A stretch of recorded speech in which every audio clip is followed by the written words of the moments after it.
Assalamualaikum, selamat pagi dan salam sehat anak-anak ibu. Sekarang kita akan belajar tema 2 subtema 1 muatan IPS ya. Jadi kita akan belajar materi pembelajaran kegiatan ekonomi masyarakat. Kegiatan ekonomi adalah kegiatan ekonomi yang dilakukan manusia untuk memenuhi kebutuhan hidupnya.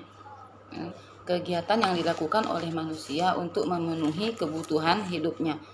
Jadi kebutuhan hidup yang tidak boleh tidak ada, kebutuhan primer itu kebutuhan yang harus ada, itu ada 3, yaitu pangan atau makanan, kemudian pakaian atau sandang sering istilahkan itu, kemudian ada tempat tinggal ya, perumahan. Jadi harus ada tempat tinggal, harus makan, dan harus punya pakaian. Nah, tidak semua itu bisa kita penuhi sendiri ya. Dan kemudian setelah itu ada lagi kebutuhan sekunder yang mengikuti itu, pendidikan misalnya. Nah, kemudian ada lagi kebutuhan barang mewah ya, televisi, kulkas, mobil. Nah, itu semua tidak bisa dipenuhi sendiri, maka ada kegiatan ekonomi di tengah-tengah masyarakat. Banyak jenis-jenis kegiatan ekonomi. Ada kegiatan ekonomi yang menghasilkan barang, contohnya pertanian, peternakan, industri seperti itu ya. Misal nih, pertanian ya, kita membeli beras dari petani padi ya. Nanti petani padi menanam padi, kemudian hasilnya beras itu oleh distributor, oleh penyalur ya. Distributor itu orang yang menyalurkan dari petani ke toko-toko, dari orang yang memproduksi ke orang yang mengkonsumsi, itu namanya distributor. Nah, jadi kita beli dari mereka. Nah, hasil penjualan padinya dia gunakan lagi untuk memenuhi kebutuhannya yang lain ya, karena dia kan bertani, dia juga perlu pakaian ya, jadi itu memenuhi kebutuhan hidupnya.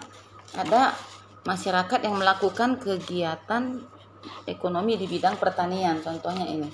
Nah, apa bedanya dengan perkebunan ya? Pertanian itu lahannya bisa tidak begitu luas, dan jenis tanamannya itu tanaman yang tidak lama masa hidupnya ya, contohnya sayur, padi ya. Kalau perkebunan itu dia masa hidupnya lama, ini pohon sawit contohnya, ini bertahun-tahun. Nah, kemudian juga lahannya juga luas ya, harus kalau perkebunan. Nah, banyak lagi perkebunan karet ya, kalau itu termasuk perkebunan semua. Kalau pertanian padi, sayur-sayuran itu pertanian, jagung misalnya ya, itu termasuk pertanian. Kemudian ada peternakan ya, peternakan nih contohnya ada peternakan unggas ya, bisa bebek, ayam, burung puyuh. Nah, ada lagi peternakan hewan mamalia, hewan-hewan besar itu biasanya sapi, kambing ya, kuda. Nah, jadi kalau kucing kalian pelihara di rumah itu bukan peternakan ya, dalam jumlah banyak dia seperti ini dan memang menghasilkan, seperti misalnya ayam ya, biasa menghasilkan dagingnya atau telurnya, sapi susunya bisa dijual, dagingnya juga gitu, kambing gitu juga ya. Jadi harus dalam jumlah banyak dan memang dilakukan untuk kegiatan memenuhi kebutuhan hidup, ada hasilnya di situ. Nah, kemudian ada juga hewan-hewan air. Peternakan terhadap hewan air itu namanya perikanan, atau sering juga dibilang pertambakan, tambak. Nah, sering orang buat tambak udang, tambak ikan seperti itu. Itu kegiatan ekonomi di bidang perikanan ya. Kemudian ini contohnya nih, orang yang usahanya itu tambak udang, tambak ikan mujair misalnya, tambak ikan gurami. Nah, kemudian yang masih menghasilkan barang, ini masih kita bahas, ada juga perindustrian ya. Perindustrian itu misalnya ini dia, pabrik obat ya, pabrik tekstil, pabrik kain ya, ini mengolah kapas menjadi benang kemudian menjadi kain seperti ini. Nah, pabrik permen ya, pabrik buku misalnya gitu ya. Industri semua itu ada menghasilkan barang. Nah, kemudian ada juga masyarakat yang bekerja di bidang pelayanan jasa. Nah, contohnya dokter.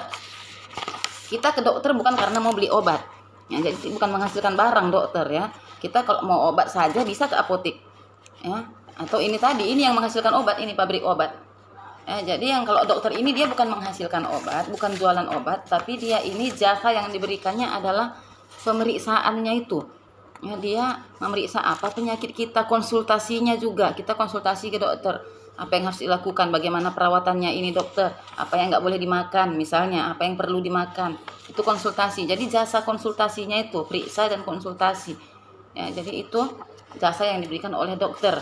Penjahit ya, penjahit juga bukan menghasilkan kain, jasa dia itu adalah membentuk kain itu menjadi baju, celana, seperti itu. Jadi dia menghasilkan jasa ya. Kalau menghasilkan kain itu ya ini industri tekstil yang seperti itu ya, pabrik. Nah, jadi guru juga hanya menghasilkan jasa. Jadi jasa ini dalam maksudnya kita membayar kepada mereka itu, kita tidak mendapatkan barang apapun ya. Kalau kita membayar mau beli buku, ada bukunya. Kalau kita mau beli ini tempat minum misalnya, kita kasih duit, ada tempat minumnya. Nah, tapi kalau guru ya, dia memberikan jasa pembelajaran, tidak ada barang yang kalian peroleh. Supir misalnya, supir taksi, supir angkot, kalian bayar ongkos, bukan dikasihnya mobilnya sama kalian kan gitu ya. Kalian bayar jasa dia mengantarkan kalian ke tempat tujuan, jadi itu jasa ya. Dokter tadi juga begitu, bidan ya, tukang jahit ya, penjahit ya. Nah, itu semua bidang jasa, banyak lagi, nanti kalian cari lagi. Seperti itu. Jadi semua kegiatan ekonomi ini adalah untuk memenuhi kebutuhan hidup manusia yang memang sangat banyak ya, banyak jenis-jenisnya dan tidak bisa dipenuhi sendiri. Begitu. Kita harus bekerja sama antara satu dengan yang lain.